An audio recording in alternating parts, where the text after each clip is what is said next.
예, 서로 대결하는 스포츠 종목이 있죠. 예, 이런 스포츠 종목에서 승패를 결정하는 요인이 상당히 많이 있을 텐데, 항상 똑같은 패턴으로만 경기를 한다. 이러면 경기에서 승리하기가 상당히 쉽지가 않겠죠. 예, 뚝심 있게 밀어붙여야 되는 부분도 있는 반면에 변화를 줘야 되는 부분도 당연히 있을 겁니다.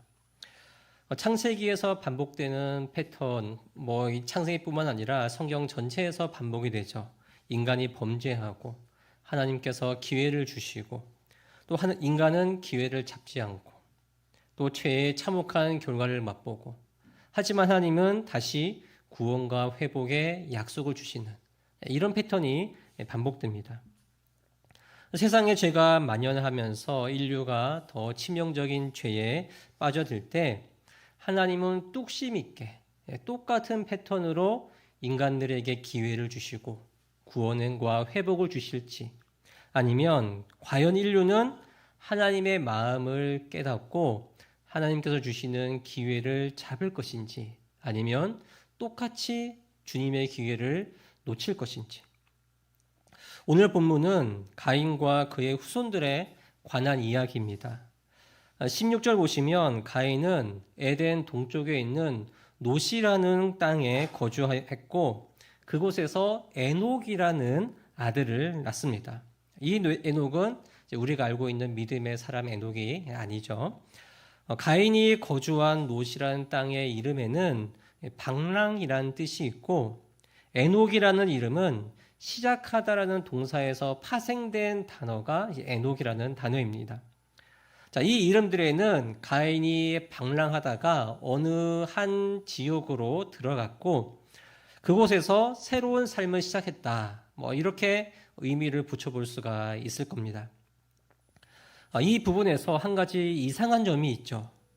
가인이 받은 저주를 보면 가인이 평생 방랑하는 사람이 될 것이다. 이런 저주를 받았습니다. 하지만 가인은 하나님의 명령대로 여기저기 또 돌아다니지 않습니다. 오히려 하나님의 말씀에 거역해서 한 곳에 정착하여서 성을 쌓았는데 그 성을 자기 아들의 이름을 따서 에녹성이라고 지었습니다. 가인이 떠돌아다니는 자가 아니라 한 곳에 정착하여 산 이유가 무엇일까요? 성이 가지고 있는 가장 대표적인 특징이 무엇입니까? 바로 타인의 공격으로부터 자기를 보호하기가 상당히 용이하다는 것이죠.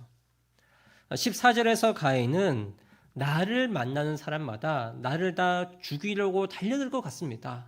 하나님께 받은 심판으로 인하여서 타인의 공격과 또 위험에 대해서 상당히 큰 두려움을 가지게 되었고 하나님은 그런 가인을 불쌍히 여겨주셔서 내가 어떤 표를 주어서 죽임을 면하게 해주겠다. 이런 은혜를 내려주셨습니다. 자, 그러나 가인은 하나님께서 이렇게 완전한 안전의 은혜를 약속을 받았는데도 자신의 신변에 대한 공포와 불안감을 도저히 견뎌낼 수가 없었습니다. 가인은 더는 이 눈에 보이지 않는 이 하나님의 약속을 붙잡을 수가 없었고 자신의 힘으로 쌓은 성에서 살면서 자기 스스로를 자기가 지켜야 되겠다. 이런 마음을 가지고 정착하여서 성을 쌓은 것이죠. 가인은 하나님의 약속을 절대적으로 믿고 의지할 만한 것으로 받아들이지 않았습니다.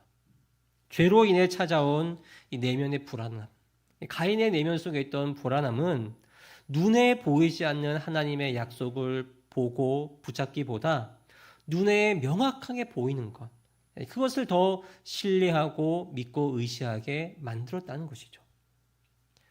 가인이 만든 에녹성은 결국 가인만의 에덴이었습니다. 가인만의 에덴.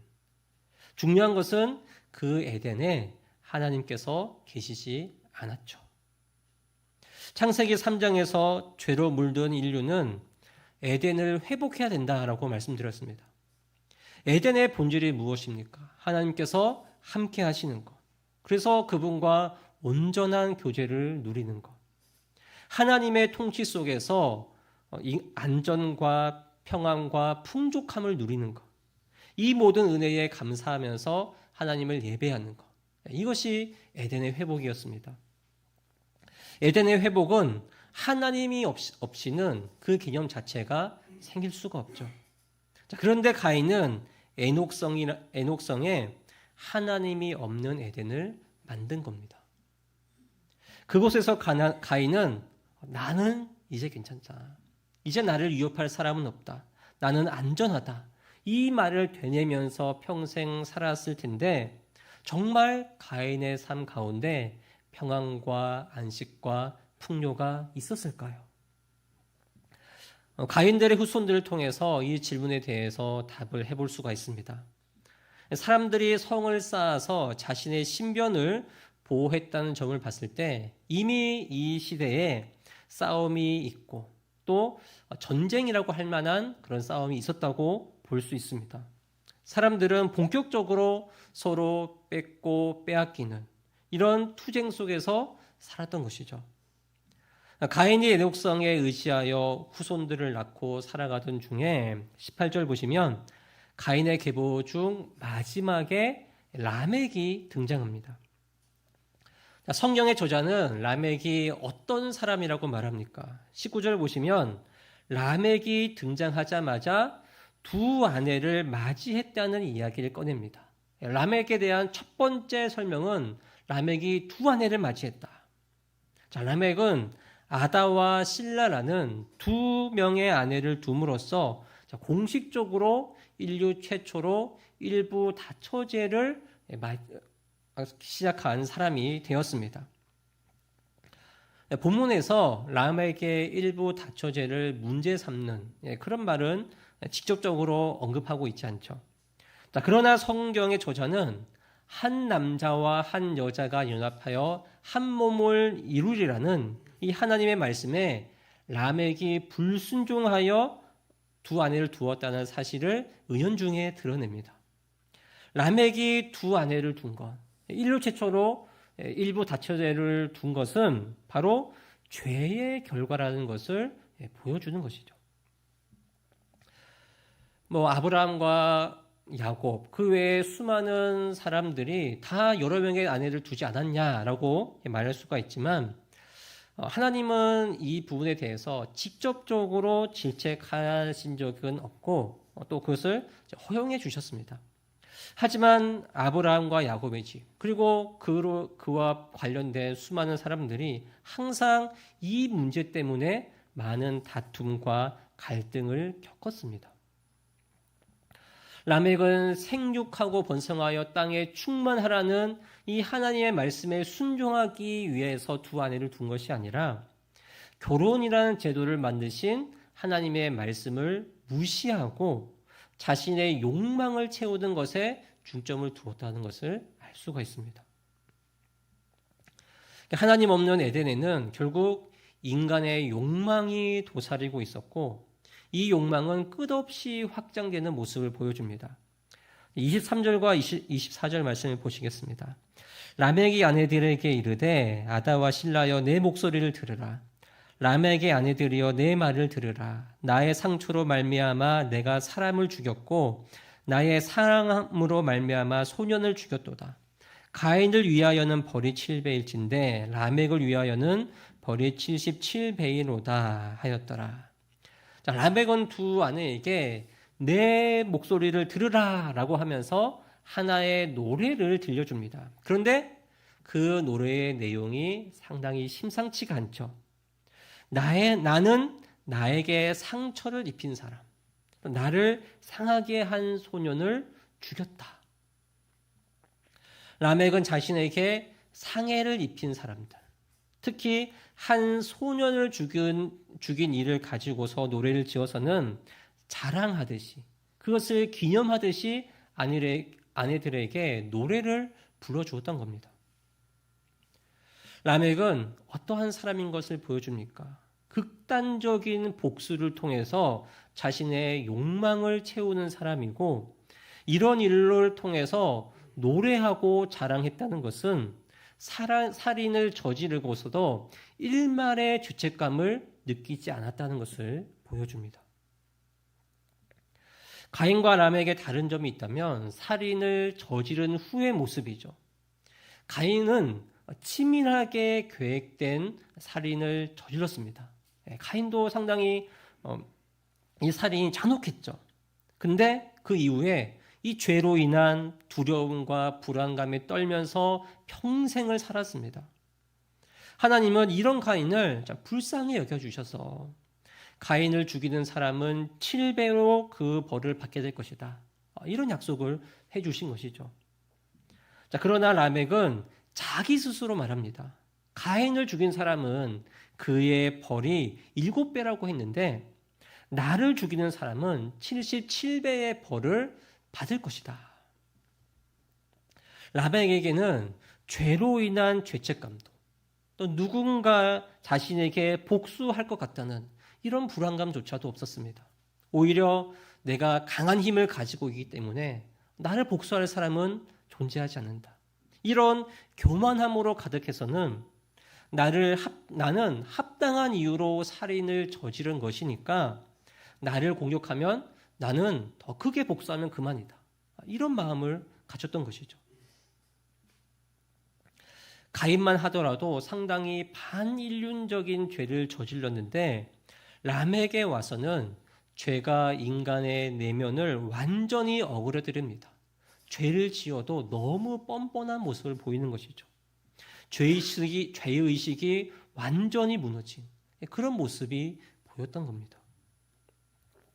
그래서인지 아담과 가인 이 죄를 저질렀음에도 불구하고 하나님께서 그들을 불쌍히 여겨주시고 또 구원과 회복의 약속을 주셨는데도 지금까지 라멕의 모습을 보면 그 어떤 약속도 주어지지가 않습니다. 라멕의 모습을 통해 본 죄의 모습이 무엇입니까? 인류에 들어온 시점부터 이미 죄의 깊이는 헤아릴 수 없이 깊었다는 것을 보여줍니다. 죄가 물론 점점 발전하고 있지만 이미 죄는 그 자체로 그 파괴성이 엄청난 것이었습니다. 그래서 성경은 악은 어떠한 모양이라도 벌이라고 말하는 것이죠. 아무것도 아닌 것 같은 죄, 아주 우리가 죄를 크다 작다라고 말할 수 없지만 인간이 보기에 아무리 작은 죄인 것 같을지라도 그 죄는 상상할 수 없을 정도로 상당히 무섭다는 것을 보여줍니다. 그런데 우리는 이 라멕을 보면서 하나님의 은혜를 발견하기도 합니다. 바로 내가 나의 죄를 깨달을 수 있는 것이 하나님께서 우리에게 주신 놀라운 은혜라는 것이죠. 내가 죄인이라는 사실을 아는 것, 내가 죄를 지었다는 사실을 깨닫는 것은 먼저는 인간으로서 최소한의 양심과 죄의식이 남아있다는 뜻입니다.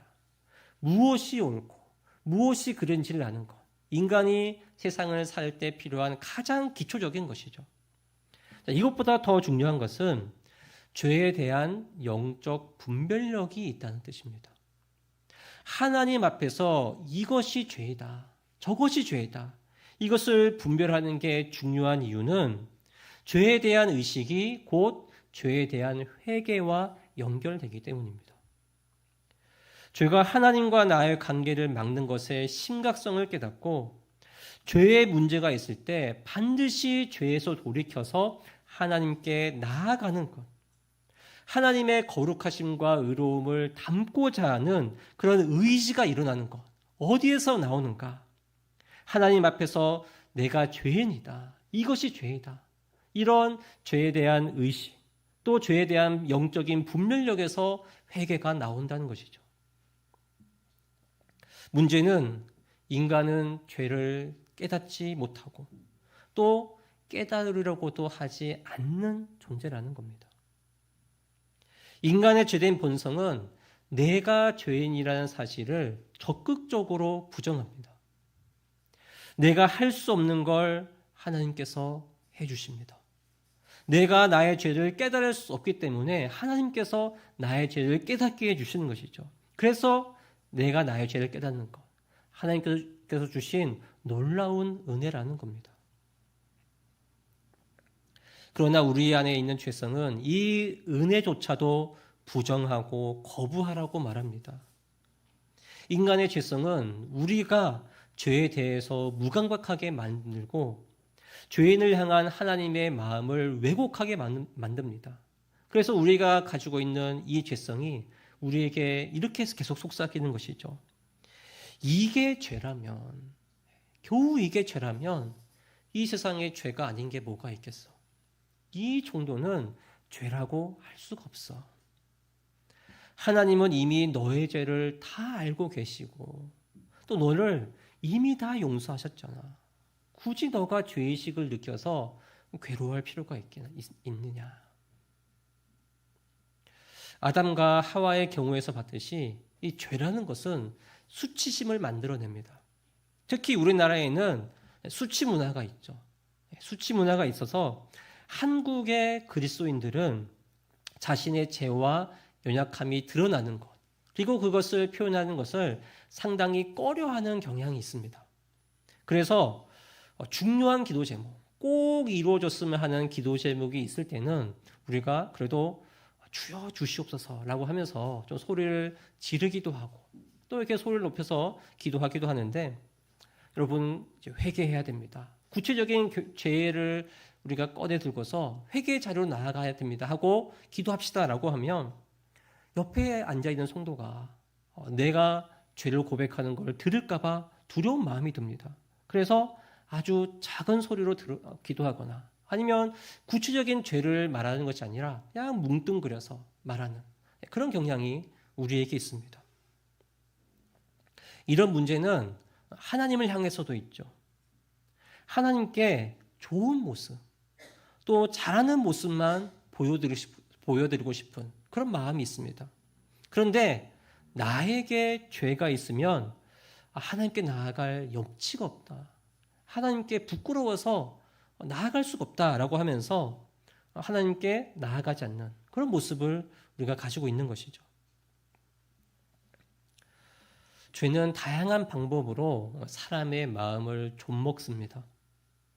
누구나 가지고 있는 연약함과 부족함도 죄라고 생각하게 해서는 결국 나는 어쩔 수 없는 죄인이구나. 나는 그냥 죄인일 뿐이구나. 이렇게 결론짓게 만들고는 내가 하나님의 은혜와 용서 아래에 있다는 사실을 잊어버리게 만듭니다. 그러나 우리는 명확하게 알아야 되죠. 내가 나의 죄를 깨닫는 것은 하나님의 은혜다. 나의 죄가 드러나는 것, 내 죄성과 직면하는 것은 너무나도 괴로운 일이 맞습니다. 하지만 나의 더러운 죄가 드러나야지 그것이 깨끗하게 될 수 있습니다. 내가 가진 이 죄성과 직면해야지 이 죄성과 반대편으로 갈 수가 있는 거죠. 죄 뒤에는 반드시 하나님의 은혜가 뒤따라 온다는 사실을 잊지 않아야 됩니다. 이 죄가 우리는 두려워해야죠. 하지만 이 죄와 맞서 싸워야 됩니다. 죄를 깨닫도록 하는 게 하나님의 은혜라는 사실을 우리가 깨달을 때에 우리는 죄에 대한 영적인 분별력을 가질 수 있고 또 죄의 문제를 즉각 하나님께 가지고 나아가서 담대하게 하나님 앞으로 나아가서 하나님과 나 사이에 죄의 담이 쌓이지 않도록 하나님과의 관계가 막히지 않도록 하는 일에 우리가 온 힘을 쏟아야 됩니다. 그래도 죄라는 것을 생각하면 우리의 몸과 마음이 두려워 떠는 게 사실입니다. 특히 죄로 인한 수치심은 우리를 더욱 움츠리게 만들죠. 그러나 넘쳐 흐르는 은혜, 이 자비의 강물에 나의 죄까지도 맡겨드릴 때에 우리에게 하나님께서 주시는 주의 영이 주시는 자유함이 있을 줄을 믿습니다. 가인의 계보에는 가인의 후손들을 통해 문명이 발달하는 모습을 나타납니다. 20절부터 22절을 보시면 야발은 축산업, 유발은 음악과 예술, 두발 가인은 기계와 기술의 조상이 되면서 가인이 만든 성에 새로운 문명이 꽃피우는 모습이 나타납니다. 자, 이런 문화의 발전은 하나님께서 허락해 주신 은혜가 분명합니다. 그러나 삶의 질이 높아진 애녹성의 실체가 어떠했습니까? 일부 다처제가 성행했고 끔찍한 살인이 펼쳐지는 그런 장소일 뿐이었습니다. 하나님께서 보시기에 심히 좋았다고 하신 인간인데 이런 인류가 왜 이렇게 어그러진 것일까요? 오늘의 이야기가 시작되는 16절은 이렇게 말합니다. 가인이 여호와 앞을 떠나서 에덴 동쪽 노땅에 거주하였다. 기술과 문화가 발전하면서 삶의 질이 높아졌습니다. 만족감이 상당히 높아진 것 같아요. 그런데 하나님을 떠난 존재에게 과연 참된 행복이 있을까요? 오히려 분노와 비극과 욕망이 더 커질 뿐이고 풍요함 속에서 오히려 허무함과 빈곤과 메마름이 더욱더 커져갈 뿐이었습니다. 최근 AI가 발달하면서 우리의 삶에 정말 새로운 지평이 열렸죠. 물론 AI라고 해서 그것이 다 완벽한 건 아닙니다. 저도 당연히 AI를 사용하는데 틀린 정보를 알려줄 때가 생각보다 많이 있습니다. 만약 여러분이 어떤 성경의 어떤 내용이라든가 어떤 신학적인 내용이 궁금해서 AI에게 물어보신다면 올바른 지식과 분별력이 없으면 잘못된 정보를 받아들일 가능성도 상당히 있습니다. 무조건 잘못된 것이 아니라 그럴듯한 내용들이 상당히 많다는 뜻입니다. 자, 그런데도 AI는 다양하고 방대한 정보를 매우 빠르게 그리고 상당히 정확하게 알려줍니다. 이렇게 편리한 게 있었을까 싶을 정도로 인간의 삶은 상당히 획기적으로 변했습니다. 그러나 그 반대급부에는 무엇이 있습니까? 이 AI를 적극적으로 활용한 게 불과 얼마 되지도 않았는데 이미 사람들은 깊이 고민하거나 생각하지 않습니다. 사고력이 떨어지죠. AI에 대한 맹신 때문에 잘못된 정보를 무비판적으로 받아들이기도 합니다. 군사 목적으로 악용되기도 하고 일자리가 사라지기도 하고 특히 요즘에는 반도체 수급 문제 때문에 이 관련된 것들이 폭등하는 그런 일들도 일어나고 또 도덕과 윤리의식 등 다양한 문제점들이 얼마 되지 않아서 속출했습니다. 그런데 이에 대한 해결책이 명백하게 제시된 게 없습니다. 그리고 앞으로도 완벽한 대안은 나오지 않을 겁니다. 오늘 살펴본 라멕의 시대에 발견한 문제들 지금까지 그대로 이어져 오고 있습니다. 수많은 시간이 흘렀음에도 불구하고 그 문제들 해결된 것 없습니다. 오히려 더 많은 갈등과 불만족과 불평등만 생겨나죠. 인류가 발전하는 만큼 인류가 하나님께 더 가까이 나아가지 않으니까 이런 일이 생기는 겁니다. 이처럼 인류의 역사를 보면 항상 어두운 그림자만 있는 것 같죠. 이렇게 인류가 이렇게 번성하여서 과학기술이 발전하고 의학이 발전하여서 정말 살기 좋은 날들이 펼쳐졌는데도 여전히 어두운 그림자만 있는 것 같습니다.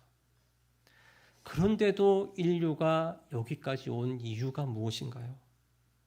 죄의 물결보다 더 큰 하나님의 은혜의 물결이 흐르기 때문입니다.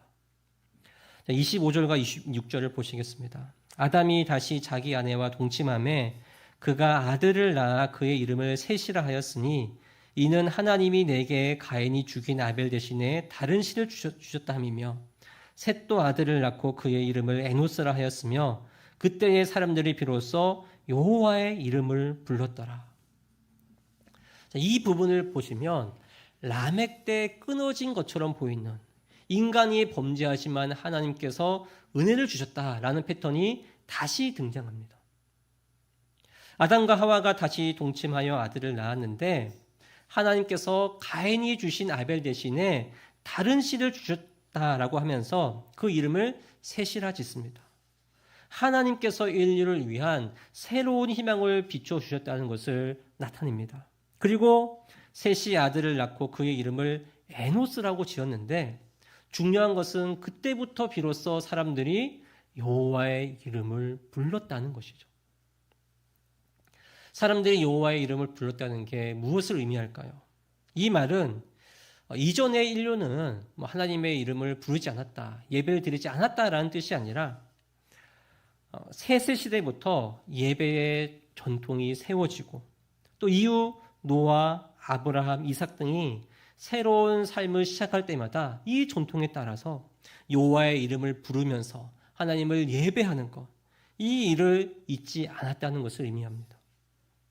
이때부터 여호와의 이름을 부르고 예배하며 인간이 가진 한계와 연약함을 인정하고 하나님의 역사하심과 구원하심을 전적으로 믿고 신뢰하는 사람들이 생겼다. 이것을 말해주고 있습니다. 무엇보다 중요한 것은 하나님께서 죄로 물든 라멕의 혈통이 아니라 여호와의 이름을 부르며 예배했던 이 경건한 셋의 혈통을 통해서 메시아 계보를 이어가게 하셨다는 겁니다. 하나님은 죄로 물든 인류에 다시 전적인 은혜를 내려주신 겁니다. 다시 기회를 주셨고 다시 살 길을 열어주셨습니다. 세상은 과학과 기술과 문화의 발전을 통해서 인류의 역사가 흘렀다고 말합니다. 틀린 말이 아니죠.